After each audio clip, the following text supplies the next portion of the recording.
everybody. I'm Master Gardener Bernie D. Lonay, back for another episode of It's Not Work, It's Fun. Thanks for everybody watching on the YouTube channel, the Facebook channel, and Twitter X channel. Twitter's a little bit different. You can't get a whole big one out there without, paying some extra money. So we tend to keep those short. And I want to show you, somebody asked me to do a tutorial about trees, okay? Now this is called a globe arborvitae. Arbor is the Latin word for tree, and vita means life. Okay, this is globe because it's round. It doesn't grow like a regular pine tree or pinus. And I'm going to show you something down here. We had a couple of ice storms that were pretty bad, and the ice was so bad that it actually broke this branch off, which is going to have to be sawed off. This is still early spring. We're wearing coats because it's a little cold in here. Everybody can see that. I'm going to have to saw that off. But the shape of the tree of the globe arborvitae will remain the same. You're not going to miss this so much because it actually is towards the back, towards the house.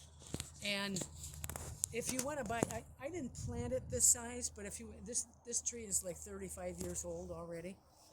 And if you want something like this, my suggestion to you is that you get a very small one and watch it grow.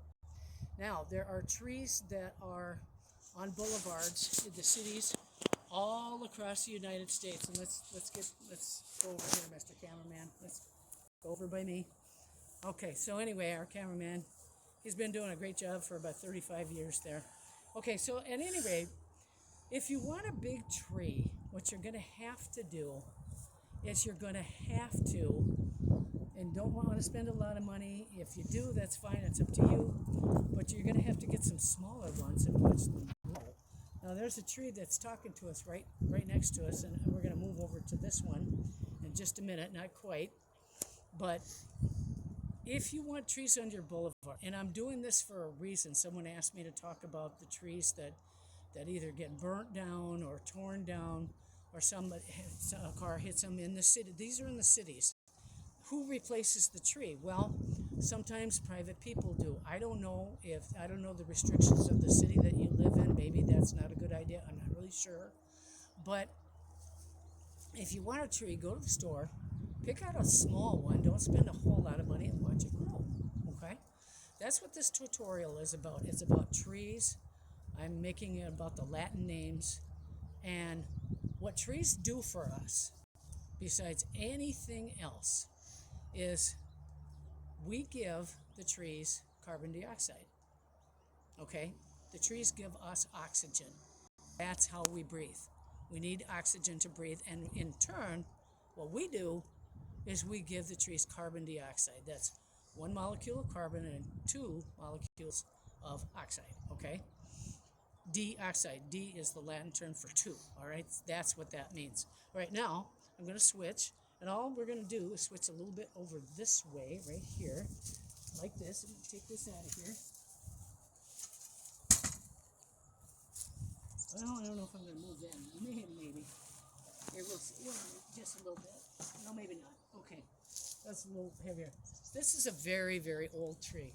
This is just a regular, it's called a pinus. Pinus. It's just a regular old evergreen tree. It's been here for many, many, many years. And you can see some fungus growing on here. I'm going to have the cameraman, if you can, get a real close-up of this yellow fungus right here. This is a very old tree. Let's go right up here. Okay, now you can back up a little bit. Okay, so at any rate, I should spray these trees with a fungicide. Okay, a fungicide kills the bad microorganisms and the bad germs and the bad microbiotics that are in the soil, they're in the water, they're in the air. Yes, they travel in the air and land on the trees. You can see that the bark is missing. This is a very old tree. This one, believe it or not, folks, this tree was planted when it was only about this tall. That means it's been here for a very, very long period of time. Okay? And this we're just going to call a pinus. This is part of an arborvitae, okay? The tree of life, all right? The tree of life in the is a kind of a different kind of a tree. It's not actually, it's sort of an evergreen, but it's not a full evergreen, you might say. Tree of life is actually something over in the Middle East rather than here. And again, if you wanted to get a tree in your neighborhood or your city parks, ask your city council. One of the things you can do is, no matter which state you live in, where you are listening, watching this YouTube channel, and thank you for watching, by the way. You can contact your Department of Natural Resources, or the DNR. Now, it turns out that where I live in north central Wisconsin, I only live about 6 blocks from the DNR office. And I've actually done tutorials for the National Arbor Day Foundation before. They're not from the state of Wisconsin, but they've asked me to do it. This is not the first time I've done it. This is about the 5th time I've done it. Then I wanted to show you, there's fungus growing on here, there's moss on here. And yeah, this tree is old, and it doesn't look too good. It looks pretty good at the top. That's okay. I don't want to cut it down. But right up here, see if I can. Okay, this is called black fungus. It's right here. Okay, now you can back up a little bit. Back up, back up, back up, back up. Okay. That travels in the air, and people say, well, doesn't that get into our lungs? It might. I'm not really sure if it does. Most lands on trees, okay? And it's not funny. You can spray for that. You can spray a fungicide for that. And a fungicide can be something you buy off the shelf, or what I do is I mix in hydrogen peroxide a little bit in a natural gallon of water, and I spray that. Okay, I do my own mixes. I've been doing it for years. Okay, so now what we're going to do is we're going to pause this for a little bit, and I'm going to go to a real young apple tree. So we'll be right back, okay? Stay tuned. All right, this is a little tiny apple tree. Okay, this was actually planted last fall. There's no fungus on here, and I know it's alive because I can see some of the buds coming through. This tree, and I'm going to pick this up a little bit. Can you see this, Mr. Cameraman? Okay, what that is a mixture of garden soil. You see that? Canadian sphagnum peat moss, which is some of the best peat moss in the world, and these little white things are called perlite. Okay, what that is, it's a mineral. Perlite is a mineral that's mixed in and it's broken up. Okay, they put it in little tiny pieces. I'm going to take some of this dirt. I'm going to put it up around here like this. Now, this was planted last fall, and I just want to make sure it's going to make it through. It made it through the wintertime. And I want to make sure it makes it through the spring, because we can have very unpredictable weather in the springtime. We can have 65 degrees one day, and then we can have 27 degrees the next day. So I want to make sure the root ball makes it. It's got a real good root ball on it. It's an apple tree. Why did I stick it here? Because when I first moved in here, we first came here, which was many years ago, we didn't have anything in the yard. There wasn't even any grass. This whole yard is filled with grass, lots of grass seed, lots of plants. There were no plants. There was just all sand. And to tell you the truth, people go past my yard every single day to see what's new. Now, on this little apple tree, this is a regular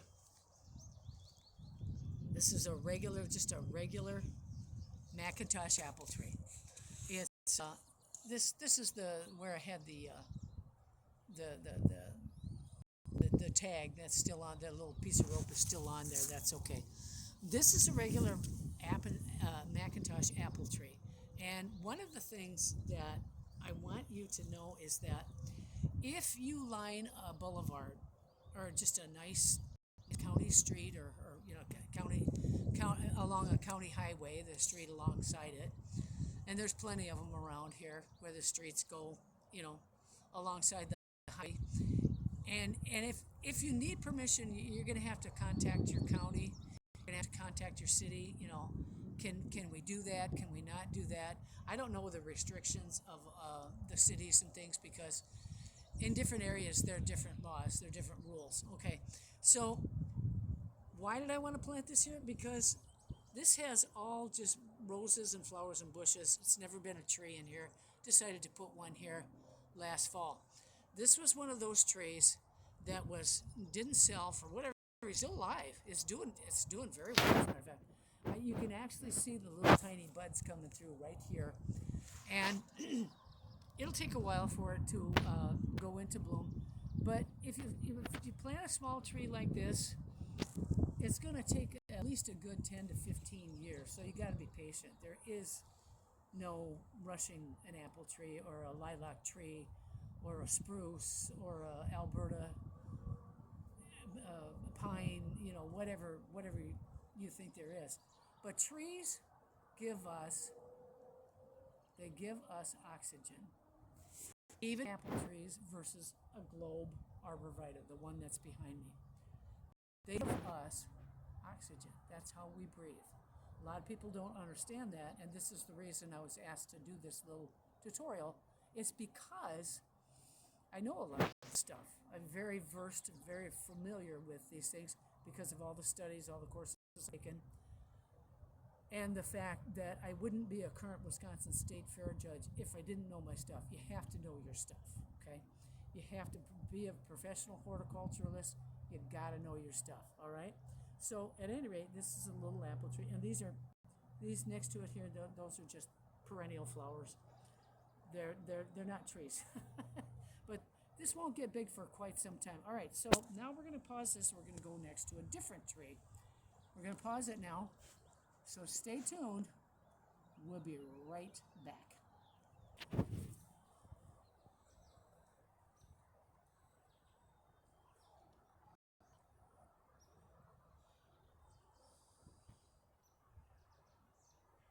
Okay, we're back. So what you just saw from the top all the way down to the bottom here, this is called a pin cherry tree. Now, it doesn't have cherries that you would think like you'd pick off the tree and make a cherry pie. The pin cherries, and they're little tiny dinky ones, they're real small. They're really for the birds more than they are us. I know people who actually make pin cherry tree wine. Okay, they make wine out of pin cherries. And you have to have millions of them to get enough wine to drink. So that's not something that I do. This is a very, very old tree. This tree was not here when I first came here. I actually planted this tree many, many, many, many years ago. And mostly they're not this big. You don't see a trunk this big. There's a whole bunch of different kinds of perennial flowers in here. Let's get a picture of the trunk, Mr. Cameraman. Okay, now you can come back up here, all right? You can see the trunk on this tree is very, very thick. It's very heavy. And if this tree would ever uproot in a storm, it would take up quite a bit of soil. But as I said from before, as a matter of fact, you can see some of the buds already coming out on this tree. You can kind of tell that they're there. You can kind of rub your hands along here. And this has got a little bit of fungus on it too.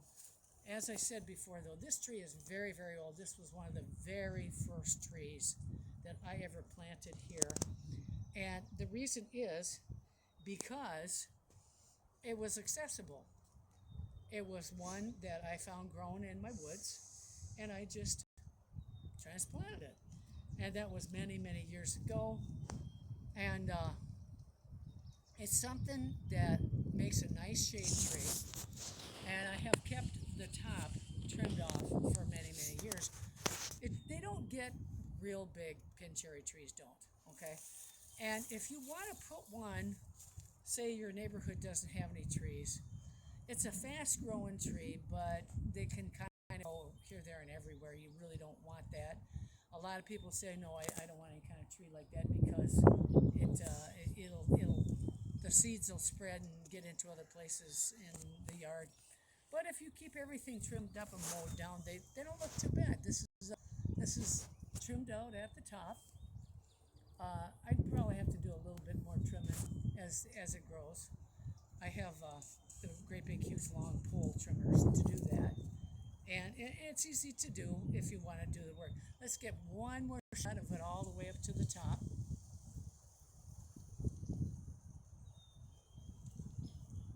Okay, Mr. Cameraman, let's go back down here. Now, some people, like I said before, they really, really love making wine out of pin cherries. And the pin cherries are very, very small. They're really for the birds. Things like sparrows and little chickadees. Not so much robins and blue jays because they eat more insects and worms. But things that eat seeds, birds that eat seeds, and even the deer, if the branches are low enough, the deer will stand up and they'll eat the little pin cherries off the branches. They eat them very carefully. They'll do that. The bears, they like to sleep underneath these big trees because it's warm for them. I don't really care for that. The animals are one thing, okay? The animals that come into the yard and eat the stuff, they're allowed because that's what they do. That's food.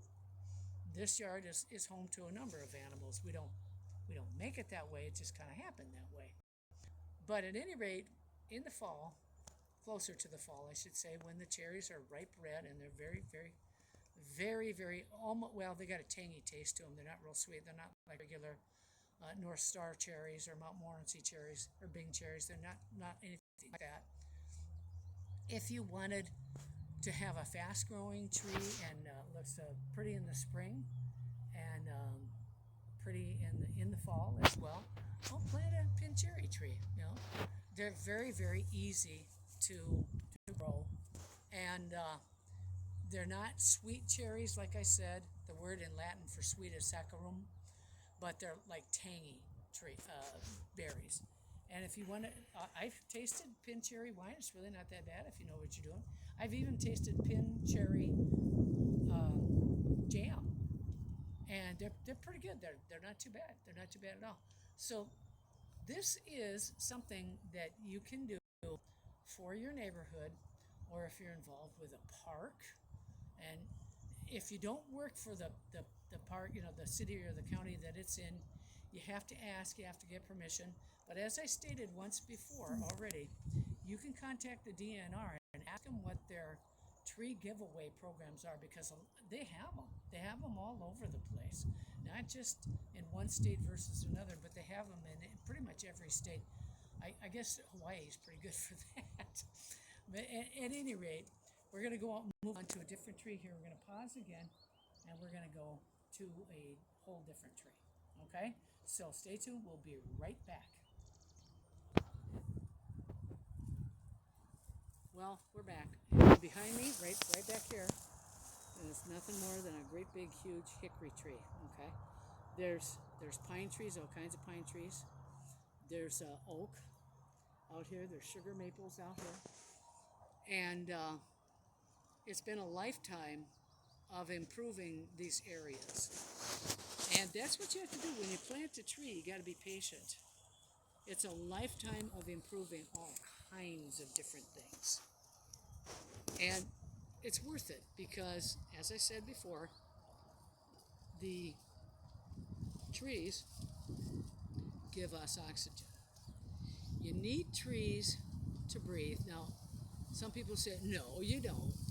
Well, you actually do. Trees give us oxygen. That's how we get oxygen. And we, in turn, give them carbon dioxide. I can't say that enough. And, yeah, it's a little tiny bit cold out here. It's not too bad. But and you'll notice I keep rubbing my eyes because one keeps water in here. But at any rate, this is what trees do for people. And for people that don't have any trees in their neighborhood, as I said before, you can contact your DNR in whatever state you live in and say, how do I get a couple of free trees to plant?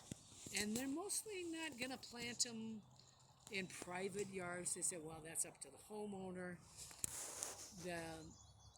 They'll want you to buy your own. But if you want them, say in a park or on a city boulevard or just alongside your street, between the sidewalk and the street, where there's in the median strip is, a little patch of grass, either in the middle of the road or on the sides of the road. Ask them about that, because they do have tree giveaway programs. And nobody should be without a tree. They're very, very important.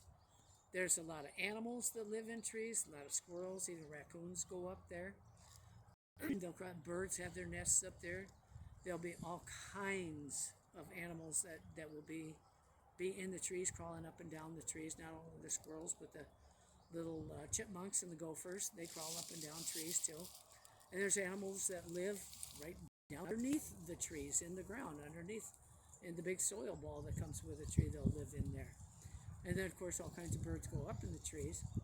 And the point is, the trees are very important to this world. And as I said before, I'm doing this little tutorial for one of the groups here in the state of Wisconsin that asked me to do that, and for people who are very interested in this. And there's a ton of people who are. Don't kid yourself. There's people that love trees. There's a tree that you can put a swing in for your kids as they're growing up. People climb trees. Sometimes they fall out. And that's not funny. But no, that does happen. And then trees are good for getting lumber. You make lumber out of pine trees to build houses, to build homes, to build apartments. There's nothing like the smell of fresh lumber that was cut from a pine tree. It just gives you a sense that everything is good. Not everything is good, but a lot of things are good. So that's my tutorial. I'm Master Gardener Bernie Lonay. And I hope you like this. I hope you get a tree, plant it. Get yourself a cherry tree, a peach tree, maybe a pin cherry tree, maybe the mighty oak, the mighty quercus, maybe an Acer sacrum, which is a maple tree. Bye-bye, everybody.